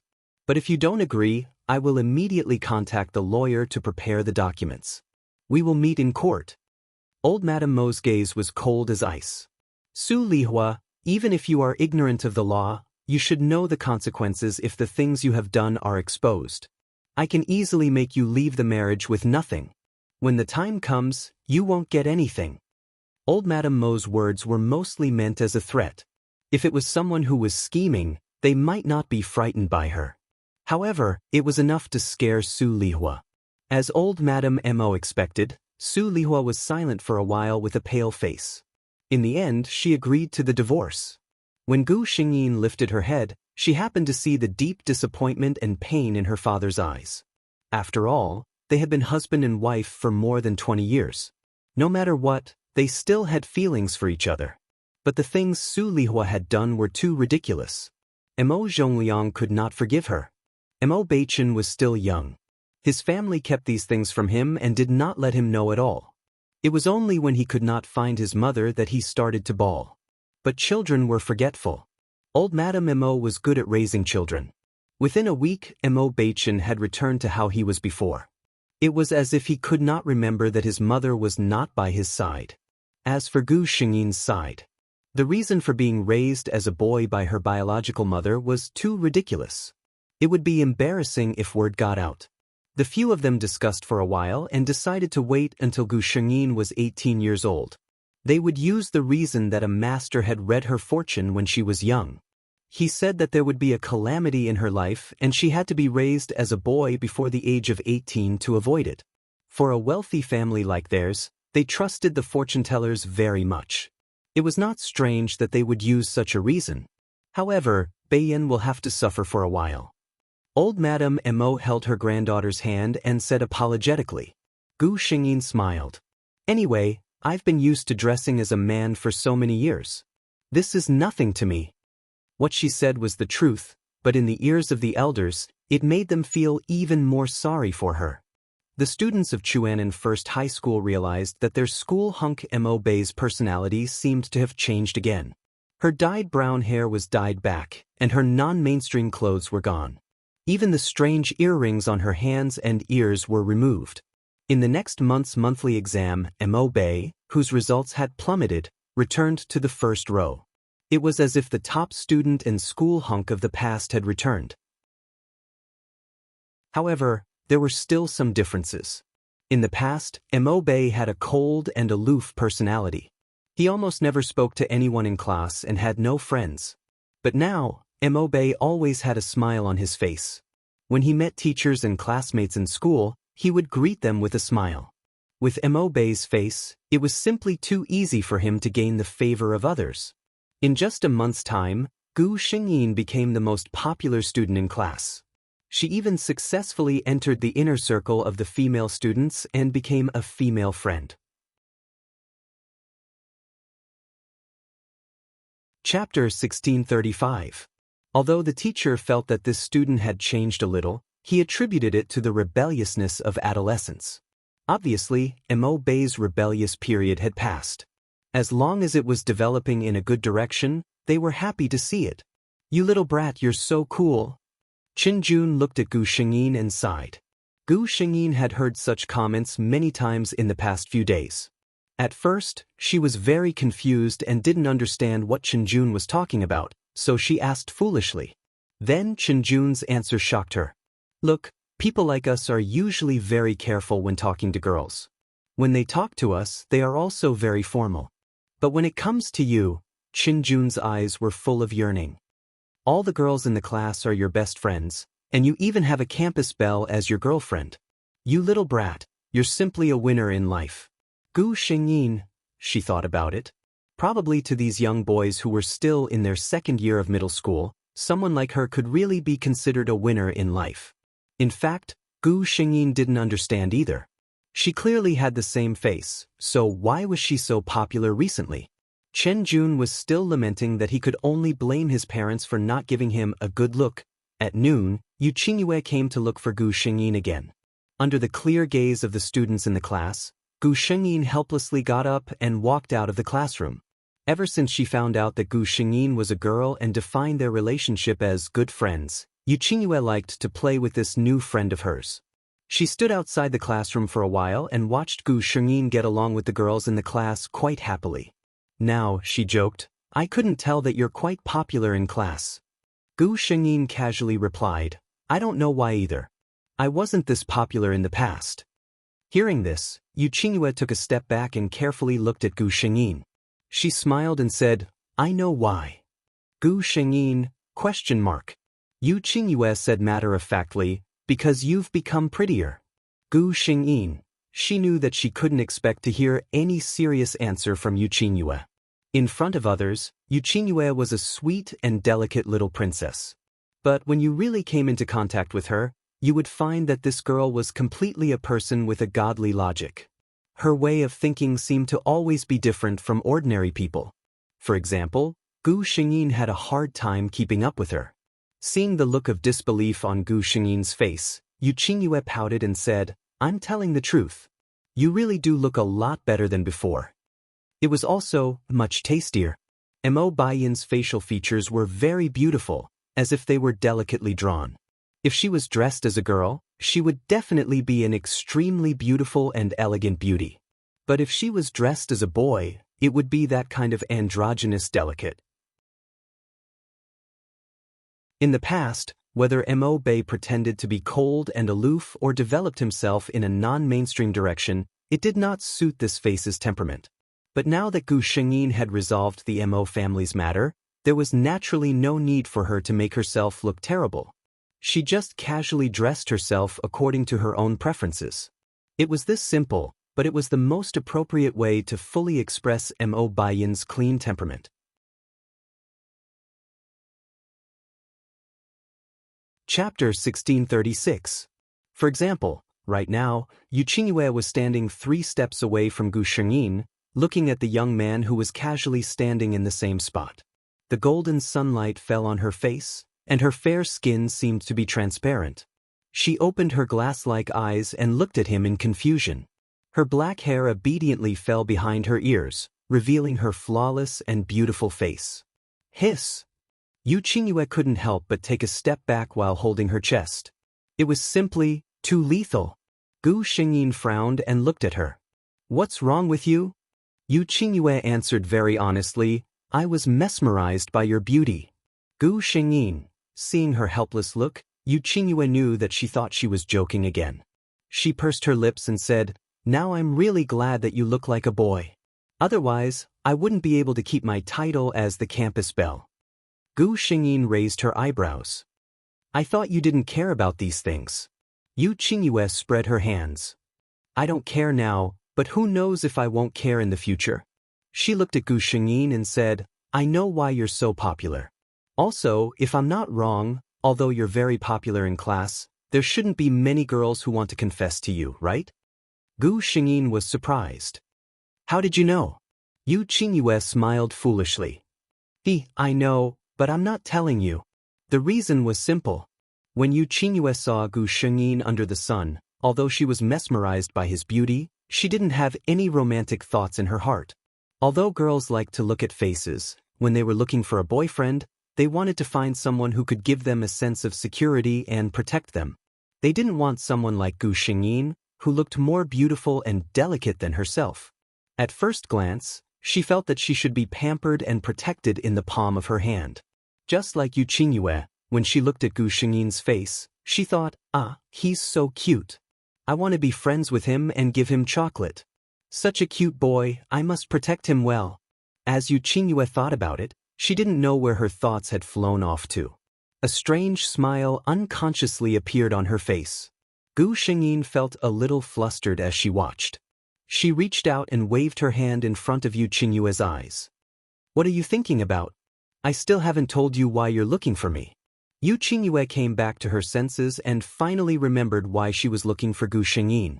Thinking of this matter, her expression immediately became serious. She looked at Gu Xingyin and said in a heavy tone, "My brother said that he wants to see you." Gu Xing, "Miss, your tone makes me feel that meeting your brother is the same as courting death." Yu Qingyue sighed and looked at Gu Xingyin with guilt. "It's all my fault, Bei. Didn't I feel like you dumped me back then? In a fit of anger, I asked my brother's subordinates to teach you a lesson. In the end, my brother found out about you." Gu Xingyin was surprised to hear this. "So your brother wants to see me, the scumbag who dumped his sister, and teach me a lesson?" Yu Qingyue shook her head. "No, my brother didn't think it was a big deal that I was dumped." Gu Xingyin was puzzled when she heard this. Then why did her brother want to see her? Yu Qingyue continued, 2 days ago, my brother thought of this matter and I casually mentioned it. We became good friends and my brother became interested in you." Chapter 1637. Yu Qingyue's face was bitter. "It's all my fault. My brother probably wants to meet the person who can coax me to be his friend after dumping me." Gu Xingyin was speechless. She asked tentatively, "So, your brother doesn't mean any harm to me, does he?" Yu Qingyue nodded. "That's right. He doesn't mean any harm. He just wants to see you." Gu Xingyin felt a little relieved. But soon, she saw Yu Qingyue's sad face. "Even if my brother doesn't mean any harm, he's still very scary." Gu Xingyin was speechless. Just how scary was this person to be able to make his own sisters so scared? In the end, Yu Qingyue could only pat Gu Xingyin's shoulder and look like she was on her own. "Since my brother said that he wants to see you, he will definitely come to see you soon. But don't be too scared. I told him that you're my good friend. He won't make things difficult for you." Gu Xingyin really wanted to tease her. "Yu Qingyue, although you say that, your expression doesn't sound convincing at all." She asked, "When will your brother come to see me?" Yu Qingyue shook her head. "I don't know. It depends on his mood." Gu Xingyin sighed helplessly. "Doesn't that mean you didn't tell me?" Yu Qingyue imitated her and sighed. "I'm just giving you a heads up in advance. If anything unusual happens, you'll be mentally prepared." Gu Xingyin was speechless. She felt that this girl's description was a little scary. In the end, Gu Xingyin knew nothing except that Yu Qingyue's brother was coming to see her. After parting with Yu Qingyue, Gu Xingyin returned to her seat. She asked the system to bring up Yu Qingyue's brother's information. The system said, "This character only has a background after the original plot, so other than the general information, there is no extra information." Gu Xingyin looked at the information provided by the system. Yu Qingyun, male, 28 years old, the prince of the largest underground force in Chuannan City's Sea Province. Although he was the crown prince, he was actually the person in charge of the entire Sea Province. This was because the nominal leader, the father of the Yu siblings, had been living abroad for a long time. He had almost handed over all the power in the country to his son. Regarding this uncrowned king of the Sea Victory underground world, other than these few lines, there was no other additional information. Gu Xingyin didn't even know what his personality was like. "Forget it, I'll just take it one step at a time." Just as Yu Qingyue had said, he didn't have any grudges with the other party, so they shouldn't make things difficult for him. After school, Gu Xingyin went home as usual. Not long after he left the school gate, he was stopped by someone. Gu Xingyin looked up and saw that it was a familiar face. It was the buzz-cut young man who had brought people to stop him not long ago. But this time, the buzz-cut young man didn't wear an eye-catching hip-hop shirt. He was dressed normally and looked quite handsome. Looking at his appearance, Gu Xingyi nodded. Luckily, the buzz-cut young man didn't wear a black suit and sunglasses in broad daylight like in some TV dramas, as if he was afraid that people wouldn't know that he was a gangster. This time, the buzz-cut young man was very polite to Gu Xingyi. Our young master wants to see you.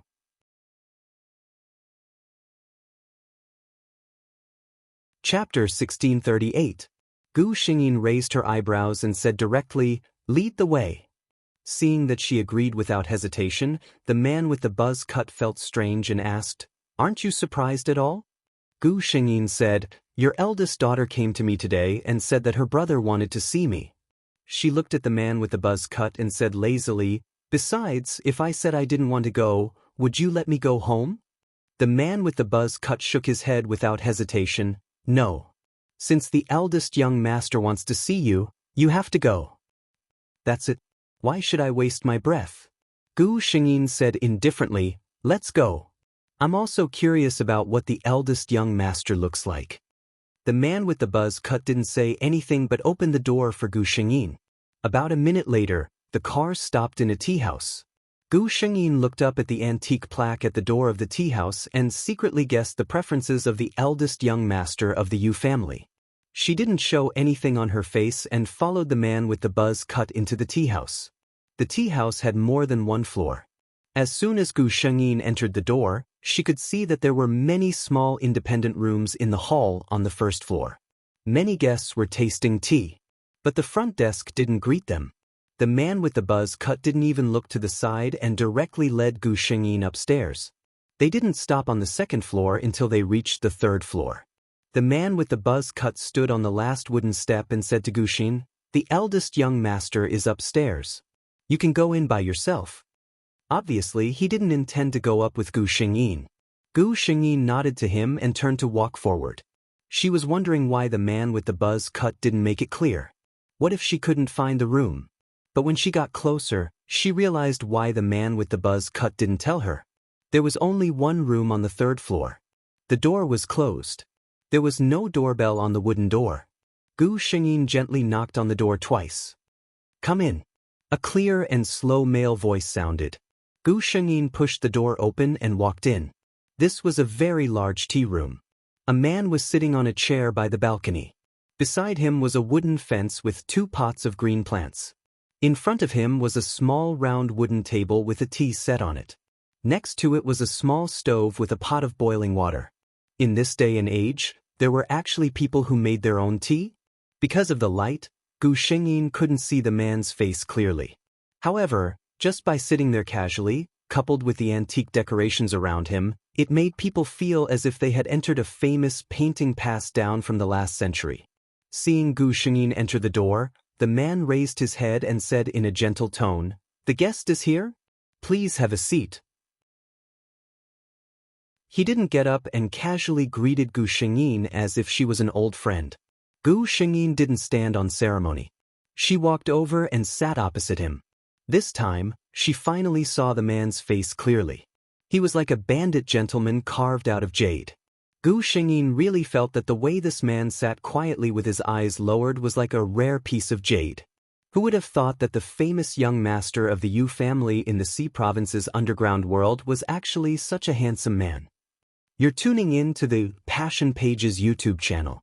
We're so grateful for your support, and don't forget to subscribe to join us on this incredible journey through captivating stories. Your generosity through donations truly makes a world of difference, as it's the primary source of revenue that allows me to expand and enhance this channel for you. Thank you from the bottom of my heart for being a part of this adventure.